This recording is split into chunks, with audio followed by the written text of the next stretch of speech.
talk about that a little bit today. I have some tools I'll send out to you after. We won't be diving into it specifically, but what these are, these are one-page summary sheets where you can kind of capture a lot of those assumptions, and it's easy to rip off or update them as you go to be able to get to a state where then you can have more of a formal documentation around it. But as I mentioned earlier, you have contact with customers, and the whole entire thing usually is wrong in the first little while. So design thinking, Samini, you made a good point. Really, empathy is at the core of this, right? When you look at the process for design thinking, I mentioned the innovator's bias. This is typically where we've started in the past, right? Have a great idea, and sometimes we don't even do prototyping. We just go and ship and build, right? And put our heads down. And so within this, it just brings us back a little bit to the starting line, and really trying to take our own experience out of our minds, trying to empathize with the customers, so we can really define a point of view, define the area of interest where we want to try and explore around, and then go through some more of that formal ideation and testing with customers. So if you haven't had too much exposure to design thinking before, these are kind of the 5 key steps. This is from Stanford D School, and the way that they're starting to formulate this. A couple different organizations or consulting firms have different steps, if you will, or name them differently, but fundamentally, really it's around that kind of search and discovery, really quickly ideating, engaging the customer in that process, and using that feedback as a way to pull you forward. And even though it's a whole different ball game, lawyers actually in the empathize stage, that is like one of the key stages. We consider it the initial engagement phase, but that's the place where we feel lawyers, because it's at your ideate. They hear what the client's saying and they put people to work immediately. Right. And they start researching and they start doing whatever, and they don't go back and really listen in that engagement phase to what it was the problem for that client. And when we can get them to, like, you can go ahead and start your people billing, because that's what they want to do. Right. But then if you can jerk them up and go back there first, they'll have a better engagement. But they don't believe that. I mean, it's a sales job inside a law firm, but they will. Right. Yeah. The real challenge is, are you actually doing the problem or the symptom? Yeah. And they so know rotely how they've always, this is typical litigation, and we're going to go here. It goes to this stop. It's time for a summary judgment, and they didn't listen at a level. And so what we try to do is force them into a, it's a project management tool, but what we try to do is force them into a full scope of work, face-to-face discussion. Because most lawyers get all of their engagements across the phone. Right. And they don't see people by the face. And so it's a real challenge, but it's the same premise. Challenging and a good opportunity for differentiating as well. Like, we'll talk about the 10 types of innovation a little bit and how a lot of these practices in design thinking, a lot of innovation doesn't necessarily have to take place in the products and services, right? So to your point, they take the inquiry and the opportunity, and right away it's okay, here's what we're going to go and do. Let's start going down that pathway. This is where you can start to differentiate yourself from other law firms by looking at the client experience, right? And trying to find unique opportunities to add value along the way, or the way that you operationally deliver that. I love this cute little photo, but really it's around walking a mile in the customer's shoes, right? Just to really be able to look at it from their angle. And I put this picture up here specifically just to share a bit of a personal story. So when I built the Production Toolbox, we screwed up pretty big in the early days because we didn't apply this. And I learned this the hard way by losing quite a bit of money from trying to build a product that eventually didn't have product market fit. And so through here, I myself had a bunch of concussions, like I mentioned. I was helping people go through rehab for concussions. I did research on concussions. I felt like I knew better than the customer. I knew everything I needed to know. But really, I was looking at the same thing, but just in a bit of a different way. And it was really skipping ahead to the ideation that kind of screws up, to be honest with you. A $30,000 grant from the government to be able to go and test out some products. And to be honest with you, it came and went pretty quick through that process, right? And so sometimes that empathizing stage and spending extra time can be perceived as extra work. Right? There's a lot of deterrence as to why we wouldn't go and do that. Sometimes it might take longer, but you end up building the right thing, right? And I think that's really at the core of the importance of empathy. So I share that quick story for you. But to be able to do that and exercise empathy, there's a couple ways to do it. So for myself, like I mentioned, immerse yourself, experience it firsthand.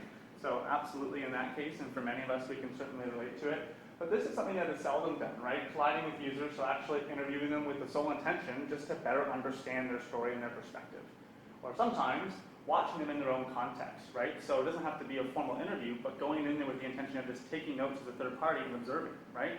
Not too dissimilar from having this little guy set up here with our video camera, right? In the context of the customer, to be able to really just understand, maybe that's spending half a day with them on site, understand how sales teams are evaluating contracts and the process they go through to really have a clear understanding. But all key ways to be able to do some of that empathy. And I wish we had more time today because we could have, and sometimes when we run these base camps, actually bring in customers, right? We spend time with them during these types of sessions. When you do this, sometimes we could use please. them. Yeah, they are Yes. customers. Yep. They are our customers, so. Exactly. There you go. But it'd be cool if we had one of your Your customers That's my here point. as well, Yes. right? That's my point. And that's what we've seen some like GCs and law firms come together so they can really listen to the company's problems.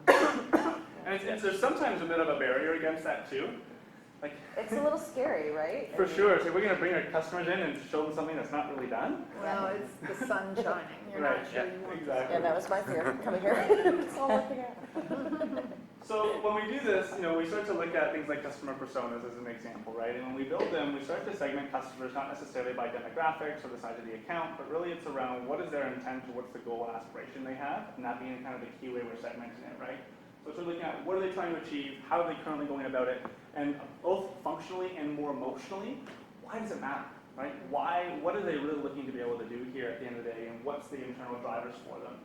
And when we start to capture that, we can emulate that through things like personas, and to the point you made earlier around culture change, but those types of assets are the things that start to prime people to really put the customer first in the way they're starting to think about it, right? And so at the beginning, even when we go through this, and today we can make some amendments to the package so it's around a problem that you guys are working on specifically since we have that intimate opportunity, but sometimes it's fuzzy at the beginning, right? We don't necessarily know that, but it's through even the TR labs here, it's engaging customers ongoing. Here's the 5th, here's the 15th iteration. We're getting clearer as we go. Hello, how are you? Excellent, thank you. Are you good? Very compared. Okay. You guys okay if I keep going here? Yes, please do. Perfect, okay. So when we look at customer discovery, and really that's the process of engaging customers in that empathy exercise, really the development point of view, I start to really recognize that this is one of the most competitive advantages you could have as an organization, right? The key thing being around speed. So the speed at which you kind of go through this build, measure, learn feedback loop of having ideas and going and getting feedback on it. If you can move faster than your competitors and having that type of intelligence, that's a big differentiator. As well, by doing that and actually engaging and creating things like customer advisory boards, right? It's a common trend we're starting to see where they actually have regular recurring opportunities to engage and share some of the frustration points they have and some of the projects that they're working on throughout that. That's how you get to the ground and find emerging unmet needs, right? So especially as you're saying, you're starting to adopt lots of third-party softwares all of a sudden, landscape is changing, right? Similar for your clients in the way that they're working through that as well. So it really allows you, by having that intimate connection with them, to be the first to know, right? To be the ones where they come to first as a partner in trying to solve those problems. So we really sort of drive that home, especially for people maybe who have their own way of operating or coming from a different paradigm. There's a real strong motivation for this helping you differentiate and be more successful economically within the business itself. I mentioned this earlier, just around innovation not typically being specifically around products in itself, but when we look at the different types of innovation, this is from our friends over at Deloitte here, right? There's all these different areas, your profit model, the way you structure the delivery of your services, or even things more on the experiential side, right? The channel which you're reaching them, or the unique things that enrich the customer engagement process. It's through design thinking that we can really uncover opportunities to do this, right? Sure, there's opportunities to be able to find product or product systems to be able to come forward together, but by engaging in this type of a process, that's where we can really discover those unique opportunities that we'll be able to differentiate ourselves. So if you think back, right, historically, like software as a service never existed, right? Someone has to be the first to say, do people want, instead of having one big bill all up front, and that's going to be it, one-time shot, what if we break that apart across monthly subscriptions? It is a very different approach. Exactly, that's like being a great example of that. Exactly, right? That's a major innovation in billing. This is an interesting graphic where it just kind of shows the process that we'll go through design thinking, right? There's this constant kind of ebb and flow of diverging and converging. So discovering and then getting narrowed in on the area of focus, going out to test different ideas, and coming back in as you continue to get feedback, narrow and narrow around solutions that are actually working. Pardon me. So there's an image that I'll send you as a follow-up that's far more granular with some more micro steps within here, which is very interesting. I just wanted to show the big idea here where today we'll start with the problem, but what we're going to work on together is really within this first area of the process, where we can really start to share our own insights around those problems, and then we have this problem definition, this point of view, right? A specific area within that customer experience that we say, here's what we think is a top priority to be able to dive into. And that's where in the afternoon, I guess we're in the afternoon now already, we'll start to do some solutioning around that, right, and designing. And you start to go out here, and through a bit more of an iterative process, start to get a little bit closer to the bullseye. One thing, this is an interesting quote that I personally love. Opinions, although interesting, are completely irrelevant in this process, right? It's really all about the customer. And this is a big culture change, right? What I think is really interesting, working with teams who have been inside of enterprise and design thinking is starting to be a core part of the way they do it. It's been a really nice shift where, if you're familiar with the term of a hippo, the highest paid person in the room, right? Typically around product development decisions or service changes, it's just what they say, right? And you just go and do it. Where here, it's entirely different, where now this is a way to say, you're the ones who actually engage with our customers the most, work with us on this, right? I don't care about my opinions, I'd rather be rich than right?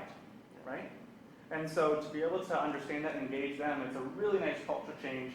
This takes some work to do, especially when you have an older organization that has some of those DNA elements to it, where a startup, you can kind of come out of the box. And the hardest part is really being honest with yourself about facts versus assumptions.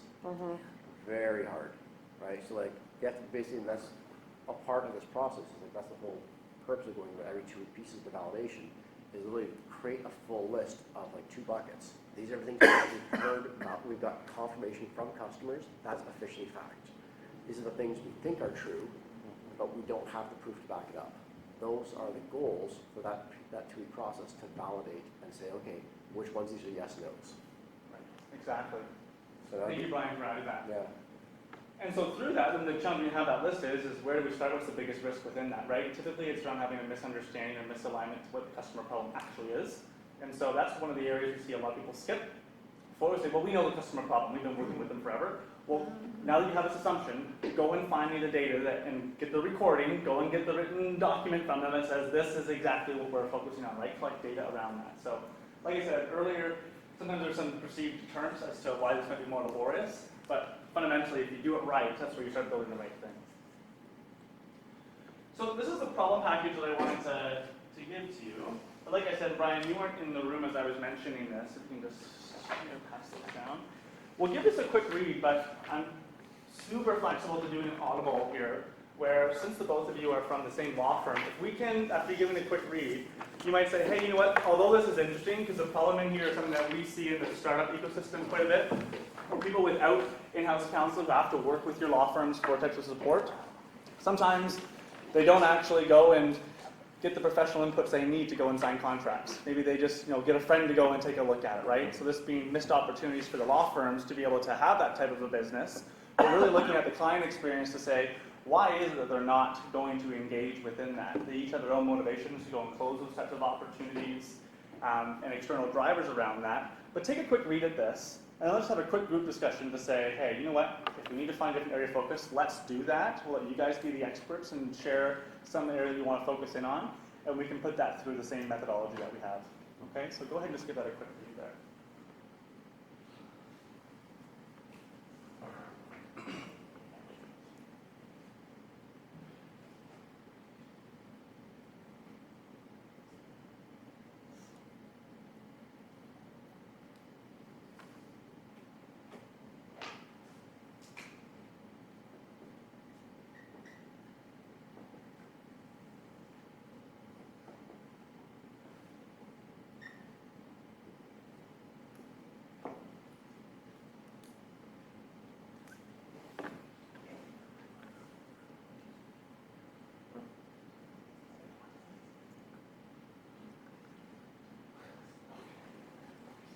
I love your persona chart. You like that? Yeah. And some of the tools I'll show you guys after, there's some awesome templates to be able to help create some of these, but it's one that's been working well for sure. Yeah, I think the HubSpot one. Yeah, one. They have one as well, yeah. Yeah. This one's really good. Yep. Yeah, I like the visual layout of this. That looks cool for our I clients. like that. So let me ask you quickly, do you have a persona for your clients hung up in the offices back at your law firm?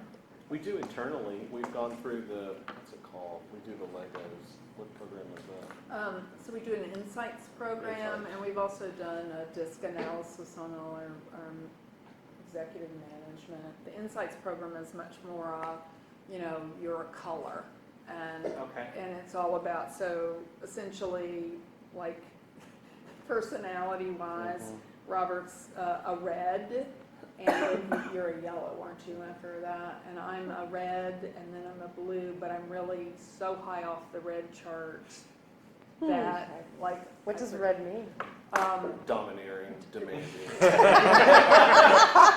Good to Turn down the air, Robert. But Turn up the air, Robert. It's like a red is a action taker. Like, my motto is be brief, Be quick, be gone. be gone. We're the same. Yeah, be brief, be quick, be gone. We want to hear it. We want to have it tangible, and then we want you out of our face while we process. Right. And we're not interested. Like, I have an employee who's a high yellow, I think, and green, and she explains everything away through her social chit chat world of she thinks she can talk it away. Blue are And- details. And so what everybody does is, so they're very interested in details. Right. And so what everybody does is 4 blocks internally. It's sitting and in they, your And they office. display them so that people understand. Oh, interesting. So Where when he you talks come to in, me, so like, when well, you we come give in, culture, you know, like, I should be, like, one time Robert gave me 4 reds, right? And to stick on my red, so they would Stack get, those up. yeah, to get that, this is a super red you're Right. talking to. Or As a super- firm, You guys have done Like, this internally. Uh-huh. Internally. Right. But does this exist? Does something similar exist For external clients. for external Yeah. I clients? don't think so. I think, Right. if I may make a suggestion, because I know we're going to focus on our call, is your customer, your primary customer, is it the law firm, partner, associate, user, librarians? 'Cause I would think because for you, For me, for him? Right. Okay, so for me, my primary customer they're 2. They're really the ecosystem of the internal law firm and primarily the lawyers. But Partners the or client, but the clients, both. Okay. But my secondary, and actually my primary customer is the client. The clients of So law firm. everything is, to get the lawyer to service the client in the right way. So it's twofold. And I don't know. Mine's the same, but the larger part of my operation is more focused on the internal client. right? But I have the group, Noah's own group, the Practice Innovation Group, where we build client extranets, build custom things for clients. They would be more focused on the client side. But in the past, sometimes too focused on internal, not understanding what the client wants. Right. And that's where, that probably having those blocks did a bit of a culture shift in the way that you work with each other, right? So as we continue to go this, I would encourage you to start to think about how can maybe we apply something like this in the way that we interact with our customers, right? Well, and that's part of that exercise, right, that you understand that people come from different points of view and have different focuses. And so it teaches you to understand, I'm dealing with somebody with red, so if I'm heavily blue, I'm going to bore the crap out of them. So to keep them interested, I need to move to red because maybe my client is red. Right. And that's what I need to go to because otherwise I'm not going to work well with them. But Yeah. beyond that, it's also important to recognize the different roles of the different people within the clients, right? Because there's the person who's doing the budgeting is going to have a very different need from the person who's got an IP stake. Will be very, very different from the person who's working with compliance. Will be very, very different from the person who's in procurement. Each one of those people are going to have very specific needs. Is we'll try to identify very granularly who is the exact persona or the exact person that I'm serving. Right, and that's where with these, there we go. That's where with these user personas, you'll notice that that's how we're starting to segment them, is by those goals and the frustration that they experience, right? So to your point, demonstration of that would be sure having a persona of the primary customer, who's maybe the paying client, if you will, understanding the stakeholder group that's supporting them and through that entire experience as well, right? And creating those types of personas for them to understand along the client experience who gets inserted where and what are their drivers throughout that at a pretty granular level. You can get as granular as you want. You can say like equity partner that just made equity partner that's retiring. They all have different goals. And So frustrations. where does this data come from in the sense of if you're thinking about a user persona, is it because they have they have defined this for themselves, or it's your overlay on top of what they've defined? So Or it would both? be your own internal creation, like you would be Mhm. creating this yourself, and this would be constantly being updated through interaction with customers. So it's Right. like a CRM for, you know, but for how they want to deal with product, Yeah, not so product and much. service, exactly. Yeah. Yeah, exactly. So starting to evolve over time. One of the things that I've seen, especially in the early stage of market validation, is actually putting this in front of customers, right? Is this you? Is this you, Is this America? right? Do I have your drivers and your goals correctly, That's right? fascinating. Are your key objectives, do I have this aligned right? I'm asking this because I want to make sure that I'm bringing you the best service. I like Our that. people would be terrified Right. to show how they Frustration. classify. Well, I mean, Everyone's frankly, if I can confident, tell you, yeah. like, we at Thomson Reuters just a few years ago started trying to figure out the different personas in a law firm, because just like traditionally, you guys signed your contracts, traditionally, you guys signed our To contracts. give you an example, Right? to give you an example, And like, so- traditional view is we're talking to a law firm, right? Yep. And for some people in our firm, talking to you would be just, I mean, it would be like the same type of conversation we would have with the managing partner, which is totally different. Right? You Right. got different I mean, you would interests. understand that because you're Different inside, but day-to-day. for someone outside of like in our company, they would say, oh, we're talking to X law firm. Yeah, we're Or it's talking just to a law firm firms. and Are you they're talking to the all- CIO? Are you talking to the Right. CFO? Well, and that's where a Are you lot of talking the to knowledge steps have management? happened. Right. I mean, I can not pick on Thompson at all, but I can think of vendor relationships that went really south. Sure. Because of coming into the firm thinking you were talking to who you wanted a decision made, and you were not talking to the right Right. person. Yep. And so actually you just cut yourself out of there. We had one person you actually blocked, remember? So that's where, Email, pick especially one with up. identifying opportunities to innovate, by having visibility on those other stakeholders and a little bit more overt articulations of their drivers, that's where sometimes it's like right underneath of our nose, right? It's things within that experience that we just haven't been thoughtful about enough to be able to engage that person in a different way. And so that's where building storyboards is a great way to be able to start to capture this internally, right? So this could actually be photos of the client experience they go through, but one of the things that we'll be working on today is a customer journey map that essentially is a rough sketch of what this looks like, all the way from the initial starting of the process to go and achieve their goal to completion, and understanding the different phases or steps within that. And that's where we start to use simple things like empathy maps. So a lot of the tools that I'll be sharing with you today, you'll notice that these aren't complicated. Right? These are one-page tools where with post-it notes and half hour with your team, you can go through the client experience and say, well, what are they hearing as they go through this? What are they seeing? What are they feeling, right? And capturing this. And again, this is a great way to extract a lot of the knowledge of the people on your team to be able to have a pretty clear and accurate understanding of what the client is experiencing as they go through that, right? It could also be for internal processes as well. So, before we get into the customer journey maps, you've had a chance to go read the problem package. What are your thoughts? Is that, we want to steer away from anything, Carlos? I would focus on some of their Perfect. customers. So, what are some of the most pressing challenges that you guys are seeing